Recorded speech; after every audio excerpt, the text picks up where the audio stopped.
All right, guys. You guys want to blow up your back? Saw I blow my back up. You want a mass building back workout? Try this. You want bulging lats? You want Tyrannosaurus traps? You guys want lats like Dorian Yates with half the work and half fucking genetics? You want to figure out how to not work hard, get big? You want, this is the shortcut channel.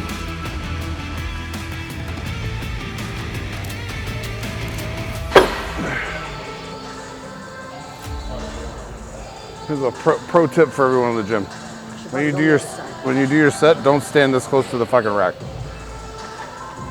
Don't stand here. People might need to get by you. So again, full range of motion here. If someone's gonna tell you to do a lateral, even if I'm doing a lateral on the angle that I use, it's not my goal to just be like, and like get it up as, this is the range, this is the back down. This is the range, this is back down, right? I want to stay in the range where I'm like activating, so my lats are open and my delt's forward and my chest is up. I'm just pushing on delt. Pushing. So that's nowhere near full range. This would be full range. This is full range, right? I'm nowhere near it. I'm working in quarters of it. So if I'm rocking out on delt, this is the full range of tension where I'm actively sitting on my delt and moving. So we don't care about this full range of motion, especially when it comes to if I superset these with front throws like I want to. I'm rocking here. My tension's down on my dumbbell. I'm trying to get to a front raise and rise up to eye level. So I'm not trying to go like some people. Like, oh, at the top's where you get the squeeze. Idiot. No, you don't. That's just where you feel the tension because your fucking joint's locking and it hurts. It's almost borderline hurting you, right? So I just want to rock on my front delt, let my arms curve around my body and throw up on eye line. Rock, let my arm get pulled back because the tension pulling back on my shoulder is just as important as the tension throwing through. So I don't stop here and go like you idiots out there. It's idiot shit, right? Let this thing swing, use the momentum of the dumbbell and toss through. Rock. Let your delt do the work. This is all the swinging you want, but your delt's doing the work because I'm in an active range, allowing my arm to swing and my delt to roll. It's rolling back through, rocking through, pushing through, right? You can look at all the movement you want and be like, oh, it's wrong. It's like, it's not wrong. It's nowhere near wrong. And if you try it, you'll understand that it's not wrong because you'll feel it. Another pro tip in the gym. Gyms everywhere in the world, not just here. I would never be talking about just here, ever. But if you're in a public gym, all the members there pay to work out there just as much as you do. They all pay the same. They're all access to the public services of the gym. When someone asks you to work in, that's not a request. It's not a request. It's like people can choose to do what they want with what you say, like, oh, I got 5 more sets left. But if someone asks you, can I work in with you? The answer is yeah. Like, I hate to break it to you guys. Like, it's not gonna be that pleasing to hear, especially if you gotta share a machine with someone who's like unloading and loading plates, but like, people are on timelines, right? If someone's here to work out and they only have an hour to be here, and they gotta get through their workout and they wanna use that machine, as much as I might not like it either, it's like, you still have to say to the person like, yo, I have like 2 more sets there, but you can work in if you want. Not just sit there and be like, I have 2 more sets, and then go back to doing your shit and being like, you're gonna wait for me. It's like, no, I'm going. That's why the automatic response is like, okay, cool, I'm working in with you. Not like, okay, can I? It's like, no, okay, I'm working in with you, so get your ass off the fucking machine, let me use it too, right? Like, until you got your own private gym in your house or your fucking own private location where it's just your fucking gym, you have to understand, like, you don't own this place. You don't own one piece of equipment in it. You don't have the right to it more than someone else. I hate to break that to everybody, but it's like, you just fucking gonna have to get off and share. You know what I mean? And you can't complain about it. There used to be dog crap training, right? DC training. Really? Now there's fart training. Yeah, if you say just the letters, it sounds actually like it's scientific. F-A-R-T. F-A-R-T training. You doing FART today? Yeah. Farting my ass off today. There's all kinds of people that do this exercise. I've seen people like, oh, coming from here is wrong. It's like, it's not wrong coming from any angle. Some people turn out this way and they throw off their body. It's like more of a line coming straight off my leg. So they perceive there to be less slack on the cable. But if you're leaning, yeah, there's less slack if I'm here, if I'm standing up tall. But if I'm already leaning, I'm already creating that tension that's lower. My shoulder's down, I'm not up here. So I already have tension down on my hand. Even as soon as I take this off the stack, there's tension, because I'm low. I'm not taking it off the stack here and going, you know what I mean? I'm creating tension off the stack already, so I can sweep out long here, because the whole point is sweeping out low and up. I'm trying to sweep the ground and rise up. I'm not trying to pick the cable up. I'm literally trying to do this. So imagine I'm sweeping the ground with my arm. I'm doing that. I'm not going like this. A cable fly has nothing to do with this. You don't pick it up like a dumbbell. You ride the tension line that the cable's already on. That tension line's way down there. I stay on that line and I lean over and I push. My hand accommodates. My hand's up, my hand rolls back down to keep my arm straight so I don't bend my elbow. I can have a little bend, but I'm just rocking up through my delt. So I'm starting the movement by throwing away from my body, straight out, and I'm rocking with it. Tossing. Let the arm fall, don't go with it. Let the arm fall across you and toss. So if you do it here, it's the same thing. I'm just leaning more here, pushing out further. Getting more front delt there. La-di-da. The last thing any of you guys should be focusing on is front delt development. Like, because you do everything with your front delt already anyway. There's very little need for you to isolate it. Like, very little. It's getting work on everything you do, so.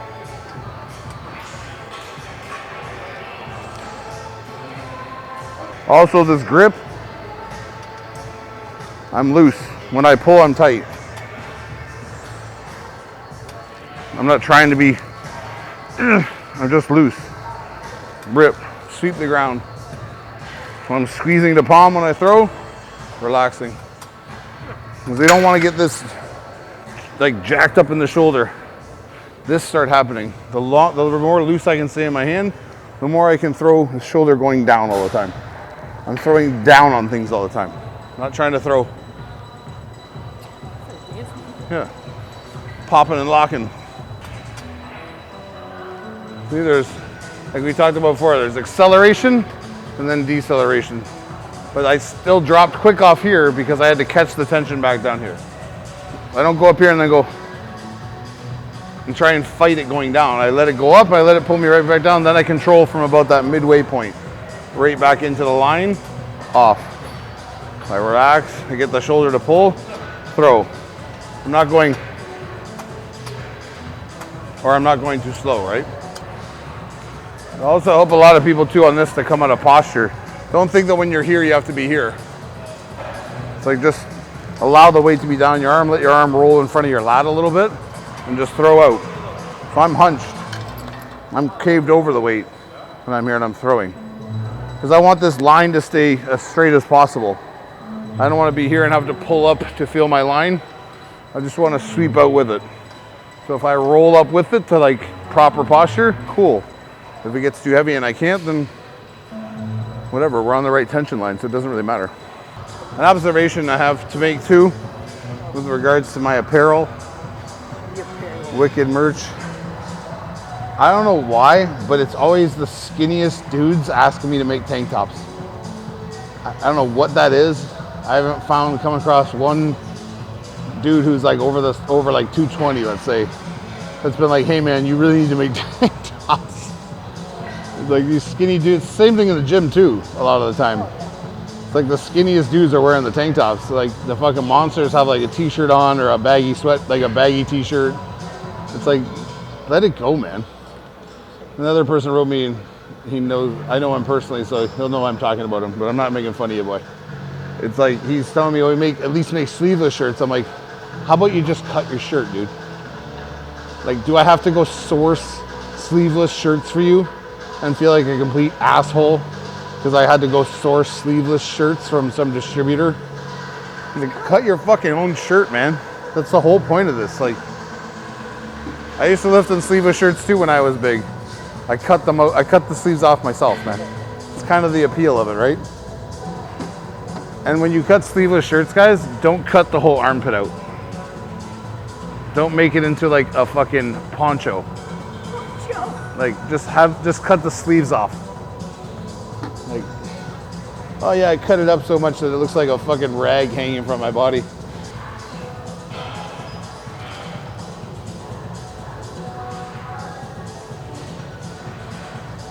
Again, on that active range of tension, most people would be like, this machine's obviously built for this, so it's a little different. They would stand up tall with this thing and they go,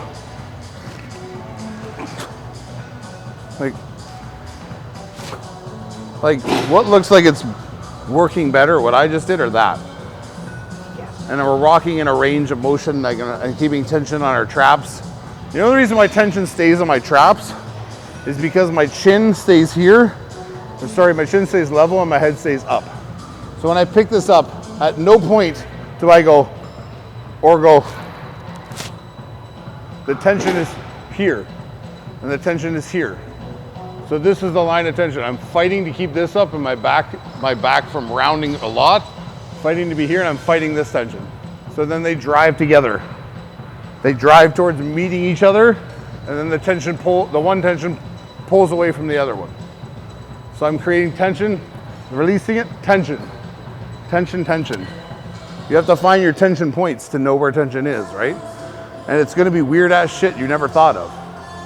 But it's definitely not shrugging up and squeezing your neck as hard as you can and then dropping it as low as your arms go, which is like, I stand here and I do that. My arms here and then I go here. When I go here, my arms drop here and I pull up here. And my arms drop even lower and I can sink into them, pull. No strain in my neck at all. I didn't strain my neck. My head's just forward on my body. So I can pull with my actual trap that's supposed to be doing the work. Because my head's up. Like, you guys are, all it takes is looking at movement itself and you doing it and being like, man, that doesn't look like it's doing anything. But people can't even be honest with themselves. They have such lack of knowledge that they're like, it's working. If I saw a guy do it and I do it too. Like, let's try this, and then it happens, man. It's like,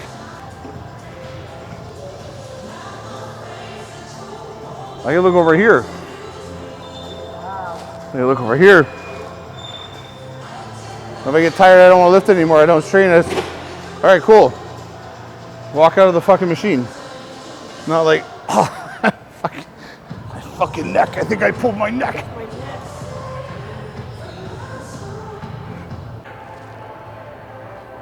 I wish we could pan the camera around right now, because there's some fucking travesties taking place in this gym. Anyway, just fucking, we could film a whole fucking docu-series here. A whole fucking how bad form can be. Anyway, fart. Back to farting. So, full range of motion here. Let's say we start this out at the end. This is how I start this. I would never start another machine at the end. This is the only one I do. Only because I want people to feel like their weight's back here. So the more I'm pinned out here, the more pressure I can put back into the bench. So if I'm gonna do full range of motion here, full range of motion would literally be this, and as you can see, I've lost my tension. If I've locked out here and I've pinned myself here, I've lost my tension. All my tension's in my elbow joint, my shoulder, and my hand, obviously, because it's holding the fucking weight, but I'm pinned on my joints, right? So if I come in here, this is full range of motion, I stretch, and then I go, ooh. It's like, yeah, or we could just find the tension, right range of tension that works, so I could drive out here and I could fold, and I could rock in here, and then I just press back. So I go to the extension of where my palm can take me, and my weight pushing back can shove out. So I'm pushing back, and I'm extending based on how hard I can push back, and rocking in my chest, up and down. So I'm rocking down, rocking up, down, up. So I'm rocking in a range that's conducive of me keeping as much tension as possible on the muscle I'm trying to train. If it was listening to full range of motion people, again, we just lock out. And technically you'd be right, because you're training with full range of motion.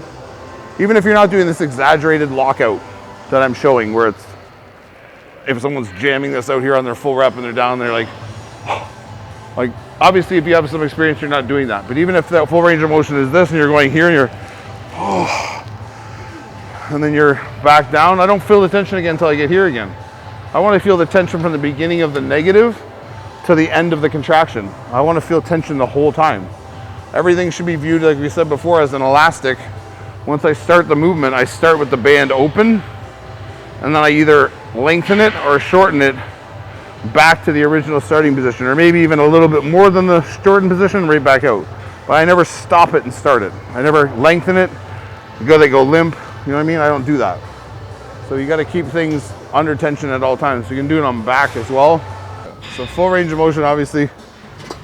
Guys who have like a good understanding, let's say we're intermediate or like pretty advanced dudes, they're gonna emphasize the stretch. So they're gonna hang over here and get like shoulder roll over, and full range of motion they perceive to be shoulders rolled over, weight hunched almost, and then it's a rock up through. And then a rock, like reach out, rock.